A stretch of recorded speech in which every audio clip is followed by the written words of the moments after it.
बिस्मिल्लाहिर्रहमानिर्रहीम। अस्सलाम नाज़रीन, प्रोग्राम न्यूज़ नाइट में खुशामदीद। मैं आपका मेज़बान नजम अली ख़ान और इस वक्त पूरे मुल्क में एक ही बहस हो रही है और सुप्रीम कोर्ट की तरफ नज़रें लगी हुई हैं और सवाल ये पूछा जा रहा है कि फ़ौजी अदालतें होनी चाहिए या नहीं, और सिविलियन का जो ट्रायल है वो फ़ौजी अदालतों में हो सकता है या नहीं हो सकता। जहाँ पर लतीफ़ खोसा साहब, जहाँ पर एतजाज़ अहसन साहब, वहाँ पर जस्टिस रिटायर्ड चीफ जस्टिस हमारे जो हैं जवाद ख्वाजा साहब और बहुत सारे हमारे जो बड़े नाम हैं वो सुप्रीम कोर्ट ऑफ पाकिस्तान में पहुँच गए हैं। लेकिन दूसरी तरफ आज जो डेवलपमेंट हुई है वो ये है कि 9 रुकनी बेंच टूट गया है और हमारे नामजद चीफ जस्टिस जो हैं उनके साथ साथ जस्टिस काजी फाइज़ ईसा के साथ साथ जस्टिस तारिक जो हैं उन्होंने भी आज बेंच में बैठने से माजरत कर ली है। अब इसके असरात क्या होंगे और क्या इसके नतीजे में कोई ऐसा फ़ैसला आ सकेगा जिसमें हम हतमी तौर पर फ़ैसला कर सकेंगे कि सिविलियन के जो मुकदमात हैं वो फ़ौजी अदालतों में चल सकते हैं या नहीं चल सकते हैं। इस सिलसिले में कानूनी माहिरीन की आरा क्या है। इसके साथ साथ एक जो बड़ी डेवलपमेंट हुई है वो ये हुई है कि पाकिस्तान पीपल्स पार्टी ने लतीफ़ खोसा के बाद एतजाज़ अहसन की भी पार्टी रुकनीत मुअत्तल कर दी है। अब लतीफ़ खोसा साहब की बात कर लें, एतजाज़ अहसन साहब की बात कर लें, ये बड़े नाम हैं, बड़े मोतबर नाम हैं और अब इनका एक तवील अरसे में सारी उम्र पाकिस्तान पीपल्स पार्टी में गुजारने के बाद क्या इनका एक नया पॉलिटिकल रोमांस जो है वो पाकिस्तान तहरीक इंसाफ के साथ शुरू हो रहा है, क्योंकि जो पाकिस्तान तहरीक इंसाफ के चेयरमैन हैं उन्होंने लतीफ़ खोसा साहब के घर जाके उनसे मुलाकात भी की। इस तरह एतजाज़ अहसन से भी जो राब्ते हैं वो अपनी जगह पर मौजूद हैं। हमारी सियासत एक मरतबा फिर और हमारे जो अहम हुकूमती इक़दाम हैं एक मरतबा फिर अदालतों में और ख़ास तौर पर सुप्रीम कोर्ट ऑफ पाकिस्तान में मौजूद हैं और फ़ैसला क्या हो सकता है क्या नहीं हो सकता इस पर जो है हम बात करेंगे कि फ़ौजी अदालतें होनी चाहिए या नहीं होनी चाहिए। हमारे साथ यहाँ पर जो हमारे मुअज़्ज़ज़ पैनलिस्ट हैं मैं उनका तारुफ़ करवाना चाह रहा हूँ। सबसे पहले मैं बहुत ही मशकूर हूँ, राना इंतज़ार हमारे साथ यहाँ पर मौजूद हैं। आप सदर हैं लाहौर बार के और इस वक्त चूँकि अगर हम एक और मामले की बात करें और वो चौधरी परवेज़ इलाही का केस है जिनको गुज़िश्ता रोज़ चौथी मरतबा गिरफ़्तार किया गया और एक और केस उन पर बनाया गया, तो मुकदमात जो हैं बड़ी तनदही के साथ उनका मुकदमा भी लड़ रहे हैं और हर मुकदमे से हैरत अंगेज़ तौर पर उन्हें कभी आप बरी करवा लेते हैं, कभी आप उनको जिस्मानी रिमांड से बचा लेते हैं। बहरहाल जुडिशल जो है 2 दफ़ा हो गया है, तो वो अपनी जगह पर उसको भी हम डिस्कस करेंगे कि वो मुकदमात की पोजीशन क्या है। इसके साथ मैं बहुत ही मशकूर हूँ, चौधरी ज़ुबैर कसाना हमारे साथ मौजूद हैं। आप इंसाफ लायर्स फॉर्म की क़यादत और रहनुमाई कर रहे हैं, बहुत बहुत शुक्रिया आपका भी हमें यहाँ पर ज्वाइन करने के लिए। यहीं पर हमारे साथ खालिद नवाज़ घुम्मन साहब मौजूद हैं। मुस्लिम लीग नून से आपका ताल्लुक़ है और मुस्लिम लीग नून की नज़रियाती सतह पर और बड़ा गर्म दमे जुस्तजू होकर तर्जमानी भी करते हैं, मौक़िफ़ भी बयान करते हैं। बहुत बहुत शुक्रिया खालिद साहब आपका भी हमें यहाँ पर ज्वाइन करने के लिए। राना साहब, सबसे पहले मैं आपसे रहनुमाई चाहूँगा, एक मरतबा फिर ये मामला गर्म हो गया फ़ौजी अदालतों के हवाले से, तो फ़ौजी अदालतें जो है जब ये सारा कुछ बन गया, आपकी बतौर प्रेसिडेंट लाहौर बार आपकी राय क्या है? फ़ौजी अदालतें होनी चाहिए नहीं होनी चाहिए? सिविलियंस का ट्रायल जो है फौजी अदालतों में नहीं होना चाहिए। सिविलियंस का नहीं होना चाहिए, चाहे सिविलियंस जो है वो जाके हमले कर रहे हों, GHQ पे हमले कर रहे हों, कोर कमांडर हाउस पे हमले कर रहे हों, शोहदा की यादगारें तोड़ रहे हों, फिर भी नहीं होना चाहिए। देखिए, जुडिशरी आपका एक मुल्क का एक इदारा है जी। हमारे सबसे पहले आईने पाकिस्तान के नीचे ही पार्लियामेंट और बाकी इदारे काम कर रहे हैं। ठीक हो गया। उसके तहत अदालतें भी बनी हुई हैं, उन्हीं अदालतों में इनका ट्रायल होना चाहिए और उन्हीं के मुताबिक जो है सजाएँ होनी चाहिए। इसका ऑलरेडी सुप्रीम कोर्ट फैसला भी दे चुकी हुई है। इसका जो है सिविलियंस का ट्रायल जो है सिविलियंस का ट्रायल जो है वो मिलिट्री कोर्ट्स में नहीं हो सकता।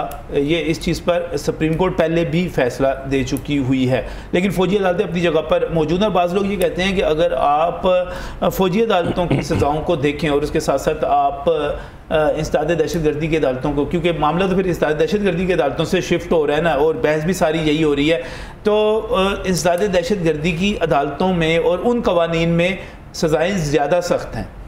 सर, सज़ाएँ आपने नहीं देखनी, आपने इंसाफ देखना है। अच्छा, कि अब इंसाफ भी हो रहा है कि नहीं हो रहा, इम्पॉर्टेंट चीज़ तो यही है ना।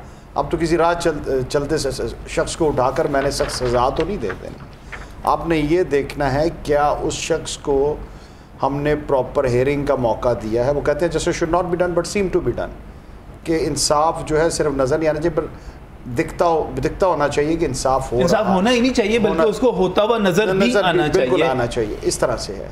तो इसके लिए ज़रूरी है कि उनका फेयर ट्रायल हो, ट्रायल जो है ओपन अदालत में हो, ताकि वो सबको नज़र भी आए कि बिल्कुल इंसाफ हुआ है, इसमें कोई दूसरी राय नहीं है। हमारी आर्मी हमारा मोहतरम इदारा है, मगर उनका काम जो है उनको वो काम करना चाहिए, अदालतों को अपना काम करना चाहिए, ताकि उसके मुताबिक चीज़ें आगे ना चले। अब मुल्क के पटवारी ठीक नहीं काम करे तो क्या हम जुडिशरी को उठा के पटवारी बना दें? तो हर इदारे ने अपना काम करना है ना। आप जर्नलिज्म पे काम कर रहे हैं, अगर वकील ठीक ना, आपको क्या सुबह लॉयर बना दें? तो इस तरह नहीं है। जो आईने पाकिस्तान के तहत जो अदालतें बनी हैं, सुप्रीम कोर्ट ऑफ पाकिस्तान है, हाई कोर्ट है, सेशन कोर्ट है, सिविल कोर्ट है, आपने एक पूरा हिरार्की और मैकेनिज़्म बनाया हुआ है। अगर मैं सुबह कहूँ कि हमारी फोर्सेस ठीक नहीं काम कर रही, तो क्या आप किसी सिविल जज को हटा के एसपी लगा देंगे? तो इस तरह नहीं है।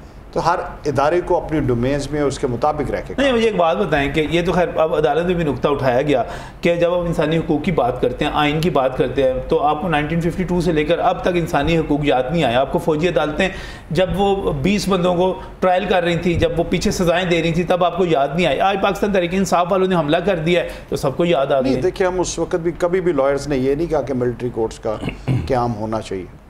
आप 1952 1947 से ले हैं, क्योंकि एज आप हमें लीगल फैटर्निटी इस वक्त क्वेश्चन कर रहे हैं ना, तो कभी भी आज तक मुझे एक भी बता दें। देखिए, जवाद ख्वाजा साहब ने एक पिटीशन फाइल की है, एजाज एहसन साहब ने की है, इमरान खान साहब ने, इमरान खान साहब की भी ऑब्जेक्शन लग गया। हेयरिंग तो ये है, एजाज एहसन और जवाद ख्वाजा और इकरामा साहब की 3 पिटीशन।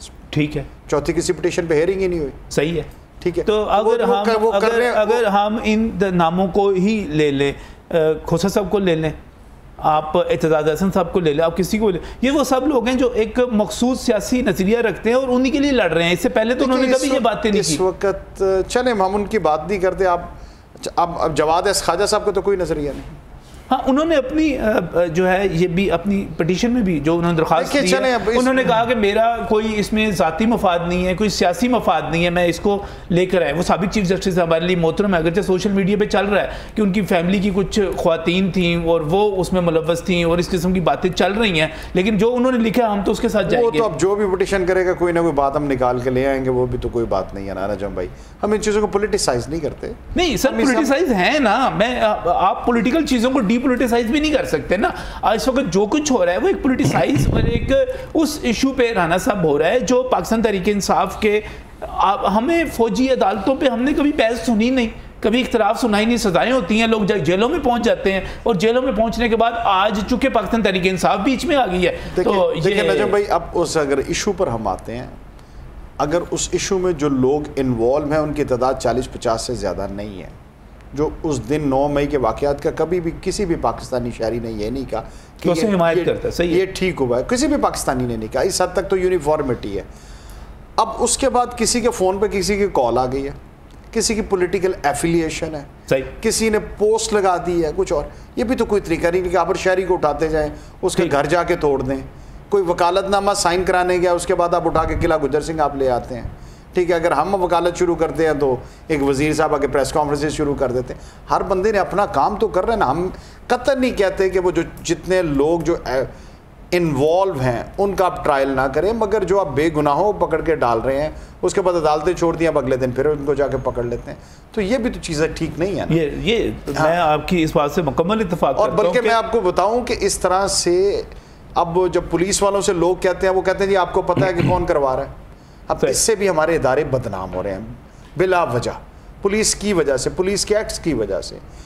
अब उन इदारों को भी देखने की ज़रूरत है कि पुलिस जो ओवर डूइंग कर रही है उसको इन्होंने किस तरह से रोकना है। चलिए, ये तो एक मुश्किल वक्त जो है पीटीआई के लिए है ही कसाना साहब, लेकिन मुबारक हो आपको, 2 बड़े सीनियर वकला रहनुमा और बड़े साहिबुर राय और अपनी फॉलोइंग रखने वाले, अपना वज़न रखने वाले लतीफ़ खोसा साहब और एतजाज़ एहसन साहब पीटीआई को मिल गए हैं। मुबारकबाद दूँ सर, ज़रूर लेंगे आपसे मुबारकबाद अगर वो पीटीआई ज्वाइन करेंगे। अभी तो ऐसे हालात कोई नहीं है। वो एक प्रोफेशनल वकील हैं, सीनियर आदमी हैं और फंडामेंटल राइट्स के लिए उन दोनों की एक पूरी लाइफ हिस्ट्री है। उसके ऊपर हम में से कोई भी वो सूरज को चिराग दिखाने वाली बात है।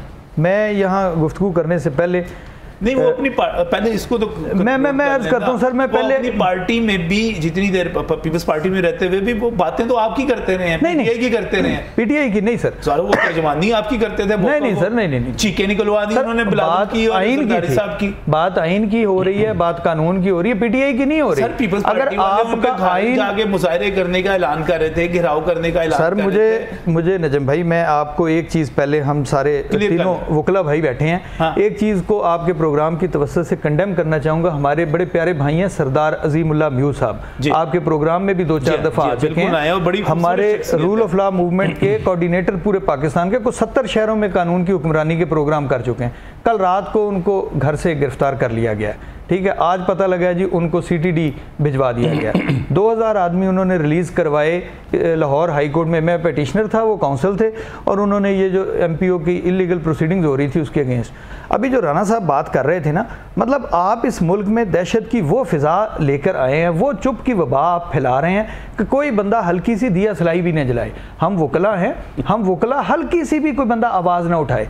लतीफ़ खोसा साहब हैं या एतजाज़ हसन साहब हैं या कोई ABCD है या राना इंतज़ार साहब सदर लाहौर बार हैं, वो भाई वकालत कर रहे हैं, वकील हैं, बात आइन की कर रहे हैं, कॉन्स्टिट्यूशन की कर रहे हैं। आप इस सरजमीन बेआइन में कैसे रह सकते हैं? वकील कैसे कहेगा? हम कैसे गलत को गलत कैसे ना कहें? कैसे ये ना कहें कि सुप्रीम कोर्ट ने कहा था 90 दिन के अंदर इलेक्शन करवाने हैं और आपके वजीर उसी लम्हे कहते हैं कि तुम्हारी जरूरत है तो करवा के दिखा लेना, और उसने साबित किया कि नहीं होना। इस मुल्क में आइन नाम की कोई चीज़ नहीं होनी। सारे लोगों ने कहा कि जनाब केयर टेकर सेटअप का इतना सा टाइम है, लेकिन उन्होंने कहा नहीं जनाब, मुझे बताएं कोई कानून, कोई आइन, कोई वैलिडेशन है? ये जो मोहसिन नकवी साहब का फाशिज्म यहाँ पर हमारे ऊपर मुसल्लत हुआ है, नहीं है, कोई पूछने वाला ही नहीं है। अब अगर लतीफ़ खोसा साहब या एतजाज़ हसन साहब, जिनकी पूरी ज़िंदगी की एक तारीख है, वो अब इस उम्र में आके पीटीआई से रोमांस करेंगे या नून से करेंगे या पीपल्स पार्टी से करेंगे, उन्होंने जहाँ सारी ज़िंदगी गुजार ली है वो वहीं पर हैं। लेकिन उनकी ज़िंदगी के साथ एक चीज़ ये भी है, एतजाज़ हसन साहब अगर आज पीटीआई की आपको लगता है बात करते हैं, 2007 में वो इफ्तिखार चौधरी साहब के साथ थे, वो उस वक्त भी इफ्तिखार चौधरी साहब के साथ थे जब यूसुफ रज़ा गिलानी साहब फारिग होकर घर चले गए, उस वक्त भी थे। उस वक्त भी बिलावल की और बिलावल के अब्बा की चीखें निकली थी। उस वक्त भी मियाँ साहब एतजाज़ हसन साहब को बहुत पसंद करते थे कि ये दुनिया के माने हुए 5वें ज़हीन तरीन आदमी हैं। उस वक्त मियाँ साहब कहते थे, मैं एक वक्त में मियाँ साहब ने अपनी जजेस वाली तहरीक में एतजाज़ हसन साहब ही गाड़ी ड्राइव कर रहे थे जिसमें मियाँ नवाज शरीफ बैठे हुए थे। जी मियाँ साहब पर औखा वक्त आया था तो अल्लाह बख्शे कुलसूम नवाज साहब बड़ी अजीम खातून थी, वो एतजाज़ हसन साहब के पास ही गई थी। मियाँ शरीफ साहब को भी अल्लाह बख्शे, उन्होंने भी एतजाज़ हसन साहब का घर दिखाया था। अब आइन अगर भुट्टो साहब ने तहरीर किया, आइन अगर उस वक्त 73 में कंसेंसस से हुआ, उसमें पीटीआई का कोई कसूर नहीं था कि पीटीआई वही बात करेगी जो आइन में लिखी होगी, और जो उसके साथ खड़ा होगा उस पर यह इल्ज़ाम नहीं लगेगा कि ये आइन की जंग लड़ रहा है, ये होगा कि ये पीटीआई के साथ लड़ रहा है। ये तो फिर आपका वो है ना कि जब इत्तेफाक है दास्तान मोहब्बत के, मैं पूरा उतरूँ वो मायार बदल देता है। मुझे चीज़ बताइए कि ये एतजाज़ हसन साहब वाली जो बात कर रहे हैं, आपके मियाँ नवाज शरीफ पे बुरा वक्त था, उनके साथ थे, और फिर इमरान खान साहब पे बुरा वक्त है तो अब उनके साथ उनकी आवाज़ बने हुए हैं, पीटीआई की आवाज़ बने हुए हैं। तो किसाना साहब, ये एतजाज़ हसन साहब बुरे वक्त में साथ आते हैं या कहीं वो खुद जाते हैं और उनके लिए बुरा वक्त लेके आते हैं? नहीं, ऐसा बिल्कुल नहीं है। मैं फिर अच्छा, इस मामले में बड़ा क्लियर हंस रहे हैं सर, आपकी हंसने वाली बात ही रही है। ये घुमर साहब पर भी एक वैसे आदत है, अच्छा स्माइलिंग पर्सनैलिटी है, हंसी जा रहे हैं सर। मौका देंगे तो मैं जवाब। सर सवाल मैंने उनसे किया, आपके हंसने की उस पे साहब अभी आपने जिक्र किया था कि मिलिट्री कोर्ट्स के अगेंस्ट प्रॉब्लम ये है कि तमाम पार्टियां ना बारी बारी हंसती हैं। प्रॉब्लम इस मुल्क में ये आ रहा है। नहीं, अभी आपने पहले एक अर्ज की थी कि यार मिलिट्री कोर्ट्स के अगेंस्ट पहले तो कभी नहीं खड़े हुए। हाँ जी। मोहतरमा आसमा जहांगीर की सारी मूवमेंट किस बात की थी? मोहतरमा आसमा जिलानी ने क्या किया था? जब फातिमा जिन्ना थी तो फातिमा जिन्ना के साथ कौन खड़े हुए थे? कायदे आजम कौन थे? भाई ये वकील ही थे, वकील हमेशा हर ताले आजमा के खिलाफ इंडिपेंडेंट ग्रुप था ना, प्रोफेशनल ग्रुप तो नहीं था। नहीं, सर बात प्रोफेशनल ग्रुप की नहीं है, बात प्रोफेशनल ग्रुप की नहीं है सर, बात प्रोफेशनल ग्रुप की नहीं है। अच्छा, बात है आइन की, कानून की और काले कोड की। काला कोड रूल ऑफ लॉ के साथ रखें प्रोफेशनल ग्रुप के।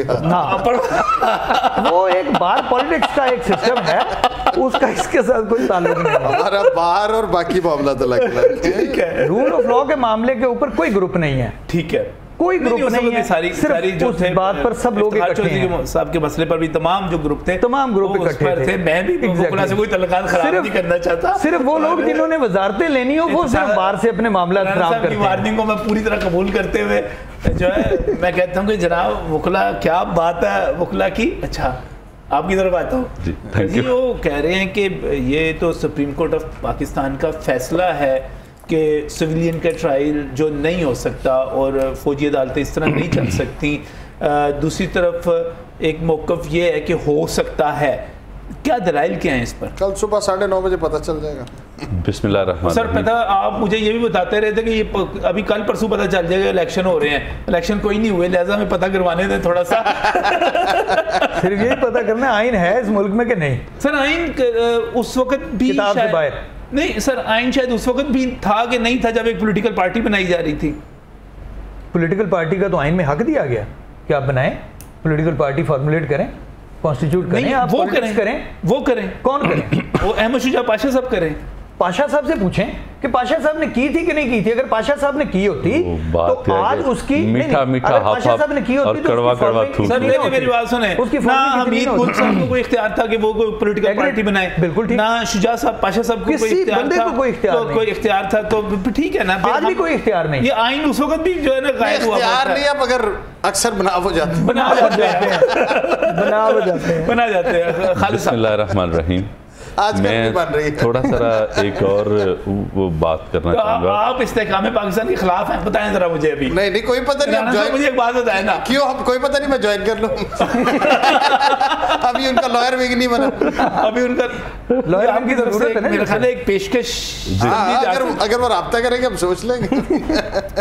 इस्तेकाम पाकिस्तान पार्टी का लॉयर सिंह अभी तक नहीं बना, लाहौर बार के प्रेसिडेंट और एक बड़ा मोतबर नाम लाहौर की वकालत का, वो कह रहे हैं कि अगर हो सकता है कि मैं ज्वाइन कर लूं। नहीं तो सुना है, हमारी अपनी रहे। पिछले दिनों मौलाना फजलुर रहमान साहब ने भी कहा कि लॉयर विंग बनाया जाना चाहिए। अच्छा हाँ जी, वो जरा दो ऑप्शंस दे देता हूँ मैं। उन्होंने ये भी कहा होगा 73 के आइन के तनाजुर में।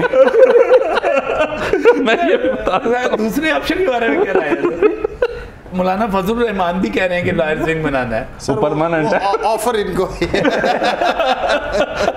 हाँ ये कुछ करीब भी है आजकल, भी है।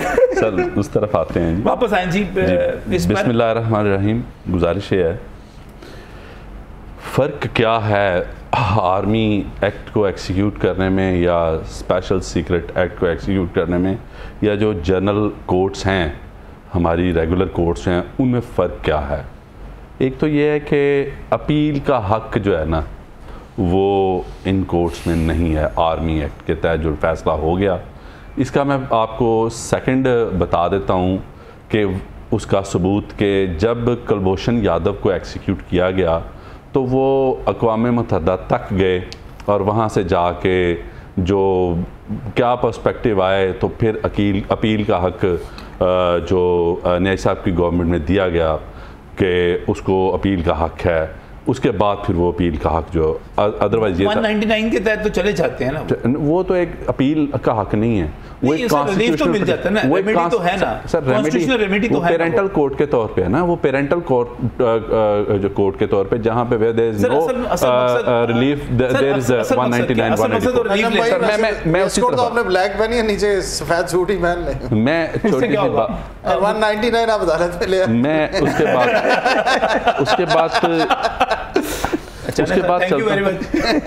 उसके बाद चलता हूँ कि बात ये है कि स्पेशल कोर्ट्स जो है ना, नहीं सर ये बहुत ज़्यादा बात डिस्कस हो रही थी कि अपील का हक नहीं है, और अपील का हक तो अवेलेबल यहाँ पर जो इससे पहले चूँकि प्रोसिक्यूशन की सरबराही जो है वो हमारे दोस्त फराद अली शाह साहब कर रहे थे, उन्होंने भी ये बात की थी, और लेकिन उन्होंने साथ ये भी वजाहत कर दी थी कि अपील का हक नहीं है, लेकिन 199 के तहत जो है आपको रेमेडी मिल जाती है, और वो तकरीबन इक्वल टू अपील ही हो जाता है जब आप जाके, क्योंकि नैब की केसेस में भी जब आपको नैब कोर्ट की तरफ से नैब अदालतों में नैब कानून में ज़मानत का हक नहीं मिलता था तो आप हाई कोर्ट जाके और सुप्रीम कोर्ट से ज़मानतें लेते थे। आज भी ये चीज़ है कुछ स्पेशल लॉज में, 184(3) आज भी कुछ स्पेशल लॉज में ड्रग्स कोर्ट्स हैं या ड्रग्स लॉज है ना जी, उसमें ड्रग्स एक्ट जो है उसमें जो आप अपील अप्लाई करते हैं ना, वो बेल अप्लाई करते हैं, वो 199 के तहत ही जाके करते हैं। सही, ठीक है जी। अब बात ये है कि स्पेशल कोर्ट, ये तो क्लियर हो गया कि अपील यानी कि दरख्वास्त दायर की जा सकती है, रिलीफ मिल सकता है सर। स्पेसिफिकली आप ये कहें कि अपील का हक है या नहीं है, ये एक अलग चीज है जी जी कि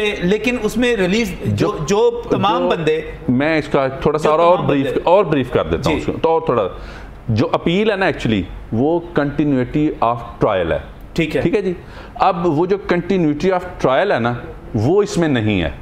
अब वो आ जाती है पेरेंटल जुरिस्डिक्शन के, एक बाप है एक हिसाब से हाई कोर्ट को हम मानते हैं कि उसने वो 199 के तहत जाके कि एक जहाँ कहाँ पे कोई रेमेडी नहीं है उसके तहत आप वो रेमेडी क्लेम कर सकते हैं, लेकिन वो भी पाकिस्तानी शहरी है, पाकिस्तानी शहरी के लिए जो दहशतगर्द बाहर से आए। अच्छा, आपका जवाब बड़ा लंबा हो जाना है, मुझे एक ब्रेक की तरफ जाना है, लेकिन इसमें एक और भी मसला है। जब हम 199 की बात करते हैं और ये यहाँ पर खालिद साहब जो दलील दे रहे हैं कि आप केस की कंटिन्यूटी नहीं होती, ये एक पेरेंटल कोर्ट के तौर पे, एक सरप्रस्त के तौर पे, वालिद के तौर पे आ जाती हैं। लेकिन मैंने ये भी देखा कि जब यहाँ पर फैसले होते थे तो ज़मानत का फैसला होते हुए नैब का पूरा मुकदमा ही उड़ा दिया जाता था और कहा जाता था कि ये जो मुकदमा इस तरह कायम हुआ है ये बिल्कुल गलत कायम हुआ है, और बुनियादी तौर पे ज़मानत का फ़ैसला एक तरह से केस का फ़ैसला बन के ही सामने आ जाता था। और इस पर एक दफ़ा काबिल साद एहतराम है जी साहब, चीफ जस्टिस साहब,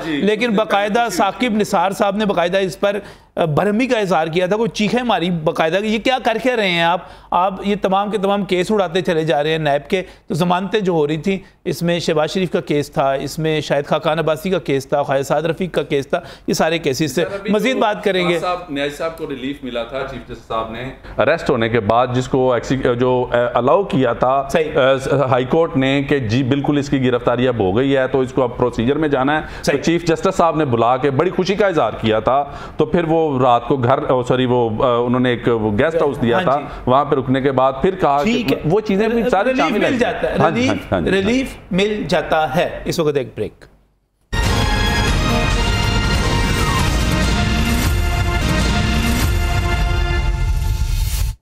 welcome back from the break. नाज़रीन, इस वक्त सबसे बड़ा सवाल ये है कि फ़ौजी अदालतें होनी चाहिए या नहीं होनी चाहिए, और क्या सिविलियंस का उसमें ट्रायल होना चाहिए या नहीं होना चाहिए। मैं बहुत ही मशकूर हूँ राना इंसार जो कि प्रेसिडेंट है लाहौर बार के, हमारे साथ यहाँ पर मौजूद हैं, और इनका ये कहना है कि इस पर सुप्रीम कोर्ट ऑफ पाकिस्तान के फैसले मौजूद हैं कि सिविलियन का ट्रायल जो है फ़ौजी अदालत में नहीं हो सकता। इस पर किसाना साहब भी उनके बिल्कुल हमायत करते हैं और कहते हैं कि ये जो हमारे पास अदालतें मौजूद हैं, आपने किसी भी चार्ज करना है किसी को तो आप उसमें लेकर आएँ और उसमें लेकर चलें। लेकिन दूसरी तरफ एक दूसरा नुक्ता नज़र भी मौजूद है जिसको खालिद नवाज़ घुमन साहब मुस्लिम लीग नून लायर्स फोरम की यहाँ पर नुमाइंदगी करते हुए बात कर रहे हैं। तो आप खालिद साहब मुझे ये बताइएगा, राना साहब ने कहा कि सिविलियन का ट्रायल नहीं हो सकता, हो सकता है नहीं हो सकता। मैं पहली तो बात ये करूँगा, being a representative of political party, yes, मैं सिविलियन का ट्रायल आर्मी कोर्ट्स में करवाने के हक में नहीं हूँ। अच्छा, ठीक है जी, मेरी लीडरशिप का मौक़िफ़ यही है। सही। पहले दिन मियाँ मोहम्मद नवाज शरीफ साहब ने ये कहा था कि सिविलियन का ट्रायल आर्मी कोर्ट्स में नहीं होना। तो फिर आपकी हुकूमत वो हुकूमत मेरी सुन लें, बात सुन लें। अब बात यह है कि जजेस बैठे हैं, उन्होंने फैसला करना है। कोई मियाँ मोहम्मद नवाज शरीफ या मियाँ शहबाज शरीफ या कोई दूसरे पार्टीज बैठ के तो उसको डिफेंड तो नहीं कर रहे हैं। ठीक है, अब बात यह है जो मैं एक राना सनाउल्लाह कर रहे हो कि पीटीआई का मुकदमा भी फौजी अदालत में चलेगा। वो जो हो रहा है, जो हुआ है ना, मेरी सुन तो नहीं ना। अच्छा, जो आज तक हुआ है मैं उसकी तरफ आने लगा हूँ। मुझे याद है PLD 2015 सुप्रीम कोर्ट 401, अच्छा, 700 पेजेस की जजमेंट है। अच्छा, 17 जजेस बैठे थे उसमें। अच्छा, ठीक है जी, जिसमें 11 जजेस ने उस जो मैं बात बताने लगा हूँ आर्मी एक्ट को अलाउ किया था। इवन ये भी कहा था कि 3 साल के लिए इसको एक्सिक्यूट किया जा सकता है। 4 जजेस ने उस पर डिसेंडिंग नोट दिया था और 2 जजेस ने कोई कमेंट्स नहीं दिए थे। ठीक है जी, अब बात ये है 17 रुकनी जो सुप्रीम कोर्ट ऑफ पाकिस्तान का बेंच था, ये जो PLD 700 फुल कोर्ट कह सकते हैं इसको एक तरह से, उसने ये जो फौजी अदालतें हैं इनको दुरुस्त करार दिया था और कहा था कि सिविलियंस को वहां पर एग्जीक्यूट किया जा सकता है। जी बिल्कुल, उसकी वजह क्या थी? लेकिन अगर एक मिनट मुझे समझने दें कि अगर 17 रुकनी बेंच का ये फैसला था तो उसके बाद आज 9 रुकनी या 7 रुकनी बेंच उसको तब्दील नहीं कर सकता। मैं चाहता हूं कि मैं पूरी डिटेल जरा बताऊं। वजह क्या थी उस वक्त उस आर्मी एक्ट को इंट्रोड्यूस करवाने की? ज़रबे अज़ब चल रहा था। सही, मुल्की मुफाद को पेश नज़र रख के, किसी पार्टी के नहीं, मुल्की मुफाद को पेश नज़र रख के जिस तरह तालिबान मुल्क में हमले कर रही थी, जो एक वक्त था नेशनल इंटरेस्ट के लिए, ठीक है जी। अब उसके बाद क्या हुआ कि वो पटिशन आई, उसमें उन्होंने अलाउ किया, लेकिन ये इस्तेमाल कब हुआ? नियाज साहब के दौर में 20 लोगों को जो पाकिस्तानी तालिबान थे उनमें उनको एक्सिक्यूट किया गया, और वो आर्मी एक्ट के तहत पाकिस्तान का CNIC रखने वाले वो लोग थे। पाकिस्तान का CNIC रखने वाले लोग थे। इमरान साहब के दौर में फौजी अदालतों में एग्जीक्यूट किया गया था जी, ठीक है। उसके बाद अब बात ये है, मुझे ये नहीं समझ आती कि मेरे भाई ने अभी ये कहा है कि दिया सलाई, क्या वो जो मैंने विजिट किया है, जिना हाउस मैंने विजिट किया है, वो दिया सलाई तरह ज्यादा ही चल गई। दिया सलाई नहीं थी सर। हाँ। वो अल्लाह ताला माफ करे। मैं खालिद भाई उस पर दूसरा कोई क्वेश्चन नहीं है, वो गलत एक्ट था यार। उसको सर मेरी बात सुनिए, नहीं ये मौकफ क्या है? जाना भी नहीं ये क्या मौकफ है कि दिया सलाई जलाने पे? वो दिया सलाई जली है शहरयार अफरीदी ने। साहब उस पे कोई इतराज नहीं है। राणा साहब एक मिनट, हम एग्री हैं यार। मुझे ये बताएं, शहरयार अफरीदी जिसकी ये बात कर रहे थे अभी, उसने ये कहा था कि टेलीफोन कॉल पे उसने अब दबंग तरीके से उधर अनाउंस किया था पब्लिक में खड़े होकर कि चलें, और मुराद सईद ने कहा था कि जो जो टारगेट आपको बताए थे उनकी तरफ पहुंचें, ठीक है। तो क्या इसके बावजूद मैं आ जाता हूं, क्या ये जो 17 लोग जिनकी लिस्ट 15 थे या 17 थे, जिनकी लिस्ट जारी की है और उनको आर्मी एक्ट के तहत जो है वो ट्रायल किया गया है या किया जा रहा है, क्या वो लोग शहरयार अफरीदी या मियां महमूद मियां असलम, क्या नाम है वो है, ये महमूद रशीद है, ये वो हैं? ये वो लोग हैं कि जिन लोगों की डॉक्यूमेंट्री प्रूफ मौजूद हैं, कि वो वॉइस कॉल्स मौजूद हैं, उसके बाद फोटोजेनिक टेस्ट मौजूद हैं, उसके बाद बाकायदा उनको फोरेंसिक करके उनको उस ट्रायल में लेके आया गया। मुझे ये बता दें, उन लोगों के अलावा अभी तक कोई ऐसा बंदा आर्मी एक्ट के तहत एक्सिक्यूट हो रहा है? ये सारा जो ड्रामा किया जा रहा है कि लतीफ़ खोसा साहब आ गए हैं, ये क्या एतजाज़ है हसन साहब? ये मैं मेरे वकील भाई हैं, बुजुर्ग हैं, मैं आता हूँ बात करता हूँ, लेकिन मुझे एक बात किसान साहब बताइएगा, अगर इमरान खान साहब के दौर में जो आर्मी एक्ट के तहत पाकिस्तान का CNIC रखने वाले लोगों को फौजी अदालतों में एग्जीक्यूट किया जा सकता है, तो फिर आप किस बुनियाद पर मुखालफत करते हैं? सर मैं इसमें एक चीज़ अर्ज कर दूँ, और दूसरी बात है 17 रुकनी मैं फुल कोर्ट का फैसला है। सर पहली गुजारिश ये है कि अगर आप उसने कहा था कि हम अपने अहद के मूसा तो नहीं एजाज, मगर कमाल ये कि वक्त के जादूगरों में रहते हैं।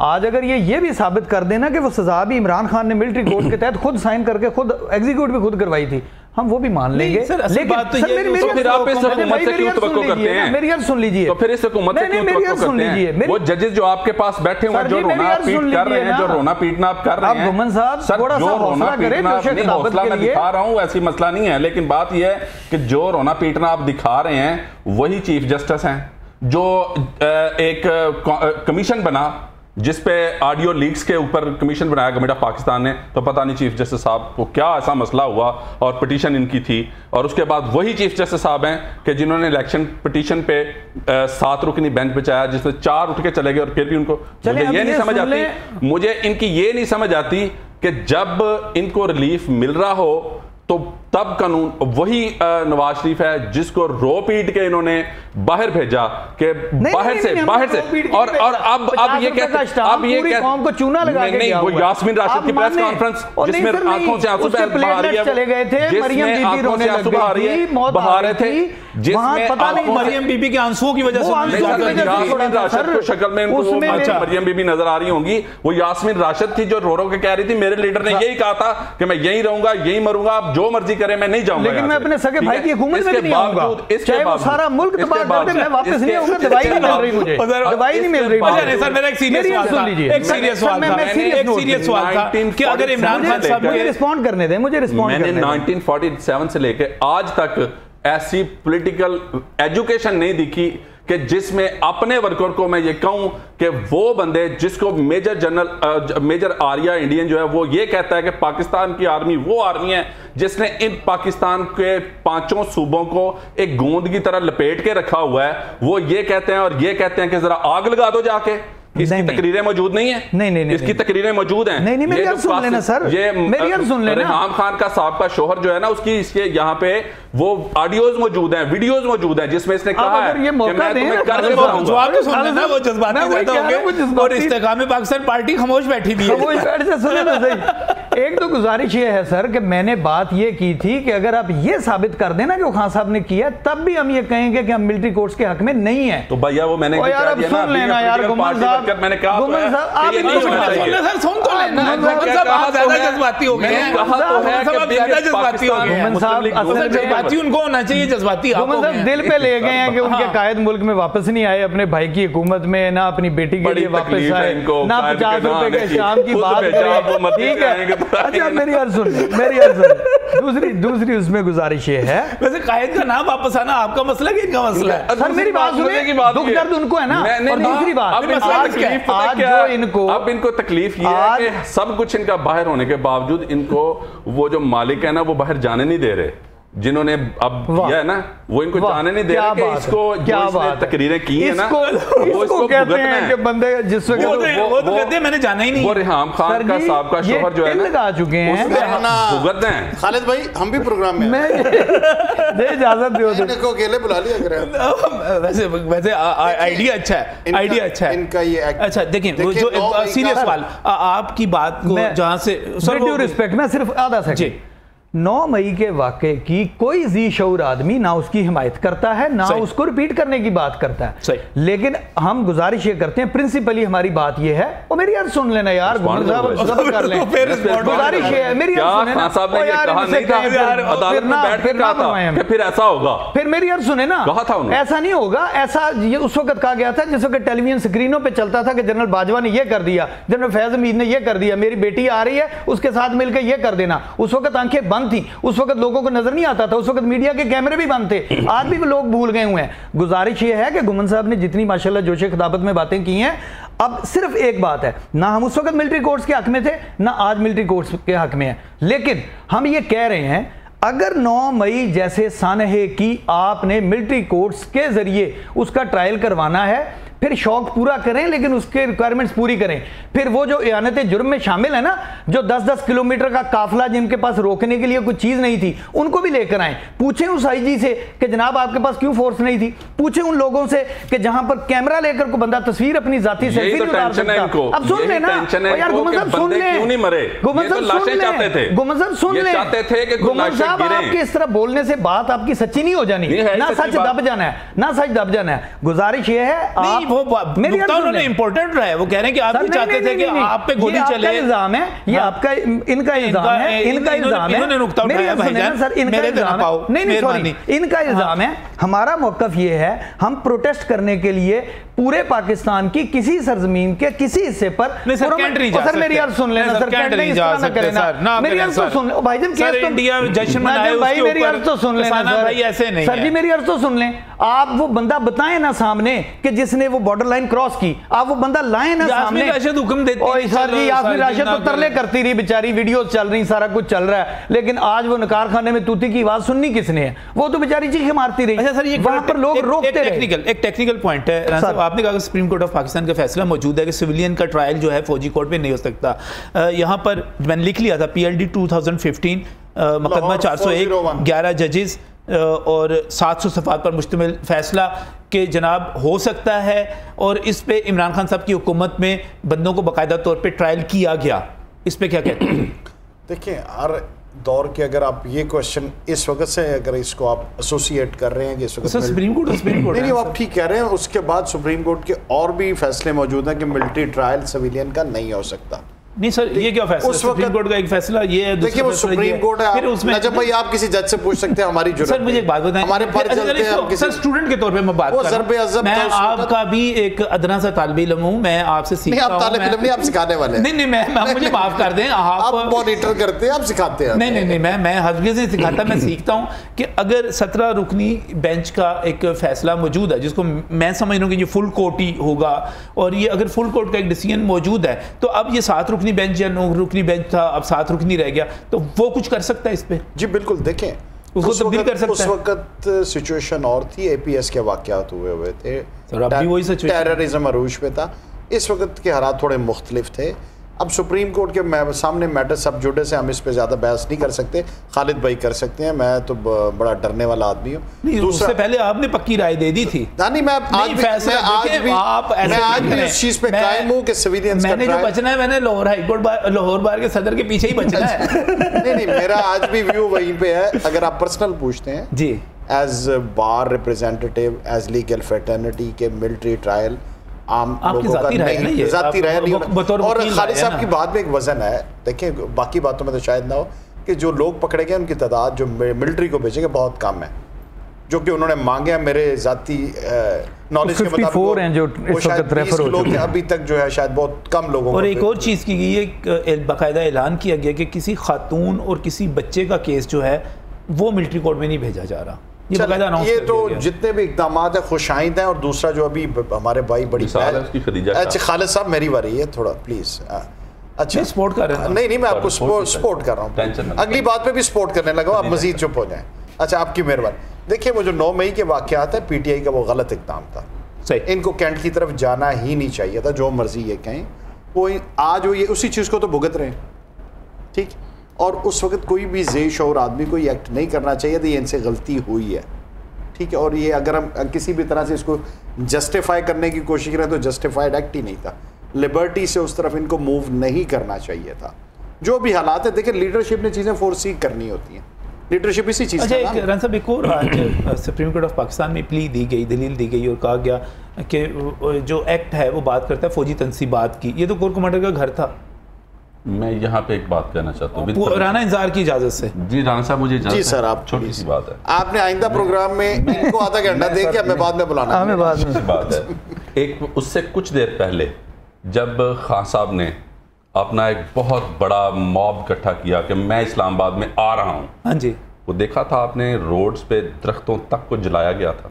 अच्छा याद है आपको वो बात, जब पेशावर से जब जी, मैंने टीवी पे देखे थे गंडापुर साहब असलहा लेके बाकायदा मुल्क पाकिस्तान कैपिटल पे जवाब देना है जी, कैपिटल पे हमलावर होने के लिए आ रहे थे, जिसको रोकने की कोशिश की गई। और यहाँ पे पाकिस्तान पार्टी के उम्मीदवार हैं, आप PTI का जवाब कैसे दे सकते हैं?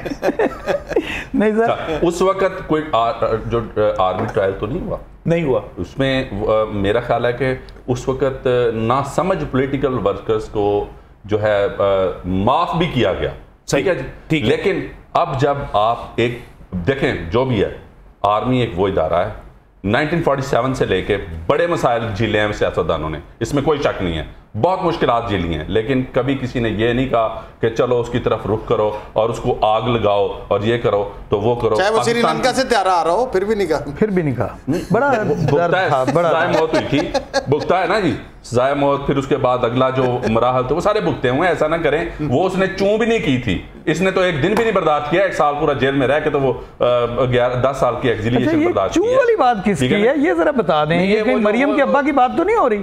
मरियम के अब्बा की बात है, मरियम के अब्बा तो जो है ना वो अब बर्गर के बगैर तो रह नहीं सकते। यही है कि नॉनसेंस बातें। अच्छा ये इसमें मकसद अगर मैंने बात गलत की है या नज़ेबा बात की है या मैंने सच नहीं है तो बता दें, वो मरियम के अब्बा नहीं है, मेरी बात, वो मरियम के अब्बा नहीं है जो दवाई लेने के लिए गए हैं, जो 50 रुपए का स्टाम्प देकर गए, वो मरियम के अब्बा नहीं है, वो मरियम के अब्बा नहीं जिन्होंने सुप्रीम कोर्ट पे हमला किया था। दरख्तों का दर्द है तो मैंने यही बात की है, मैंने कौन सी इसमें ऐसी नज़ेबा बात कर दी जो गुमन साहब को नागवार गुजरी है। वो बीच में मैंने अगर रियाम खान का साहब का शोहर कहा है तो वो इसलिए कहा है कि पाबंदी है, साहब का नाम लेने पे पाबंदी नहीं है, आपने लगाई हुई पैमरा ने, कि इसका नाम नहीं चलेगा यहाँ पे। अच्छा, तो अच्छा। मैंने फिर आप ही की बातें हैं यहाँ पे, किसी ने कहा किसी को कासिम का अबू कह ले उसको, अच्छा। कभी कोई रिहाम खान का साहब का शोहर कह ले, कभी वो 5 बच्चों वाली औरत का जो शोहर है वो कह ले, ठीक है, जो 5 बच्चों की छोड़ के आई थी तो उसका पीर वो चलो छोड़ दे, ज्यादा पर्सनल हो गया, ज्यादा पर्सनल हो गया। हम तो माइंड नहीं कर रहे हैं खालिद भाई, आपकी बात को, प्लीज। मरियम के अब्बा की बात सुन रहे हैं हम, तो माइंड नहीं कर रहे। हमारे लिए मरियम साहबा भी मोहतरम है, अपना खान साहब भी मोहतरम है। जी तमाम सियासी रहनुमा हमारे मोहतरम है, काबिल एहतराम है। आप पीटीए के नहीं है, वरना आपकी भी यही सोच होती।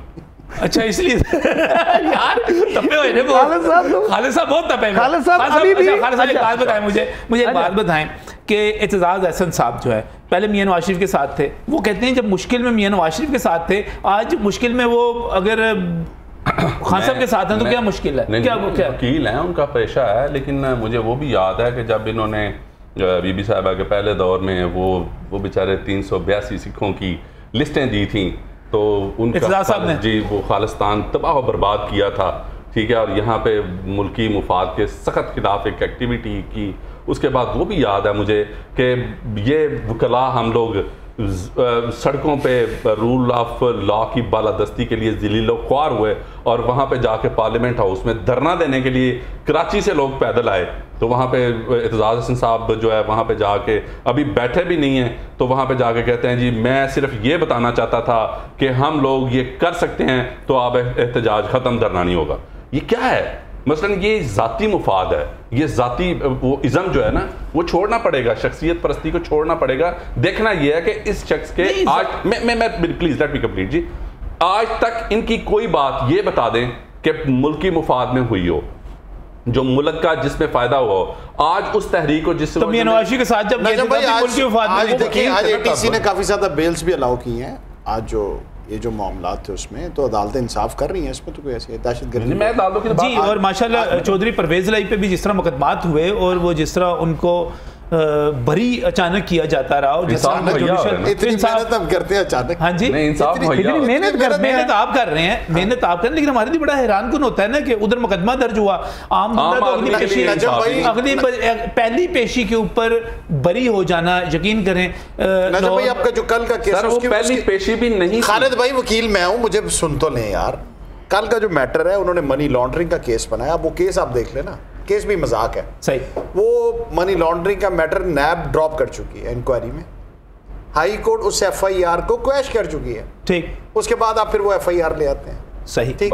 लेकिन बड़ी बात है मगर चौधरी साहब की आप एक चीज को तो क्रेडिट देंगे कि 80 साल उनकी उम्र है। जी हाँ, 77 ईयर। तो बहरहाल उनको जी हाँ, उसको हम देते हैं, बिल्कुल देते हैं। और चूंकि ये बहस ऐसी कि इसको मुझे कंक्लूड करना इस वक्त जो है सारी की सारी मुस्लिम लीग नून की तारीफ करते हैं वो मैं भी उनकी तारीफ करता हूँ, बड़े अच्छे। अच्छा, तारीफ करना शुरू हो गए मुस्लिम लीग नून की? नहीं, वो तारीफ ही करना, मुस्लिम लीग नून की तारीफ करना शुरू हो गए हैं। देखें ये एक तारीखी हकीकत है नजम भाई, एक तारीखी हकीकत है कि परवेज भाई साहब उस वक्त भी तारीफ करते थे मुस्लिम लीग नून की जब अब्बा और चाचा जा चुके थे, जब अब्बा और चाचा जा चुके थे। आर्मी की तारीफ। बहुत शुक्रिया तमाम मेहमानों का, बहुत बहुत शुक्रिया। और पहली पेशी पे बरी होना तो राना इंजार साहब, मेरा ख्याल है मैं वो कहूँगा कि अगर किसी ने भी बरी होना तो राना इंजार साहब को वकील करे। पहली पेशी पे बरी होना बड़ा कमाल है करवाना। सलाम पेश करता हूँ, अल्लाह हाफिज़।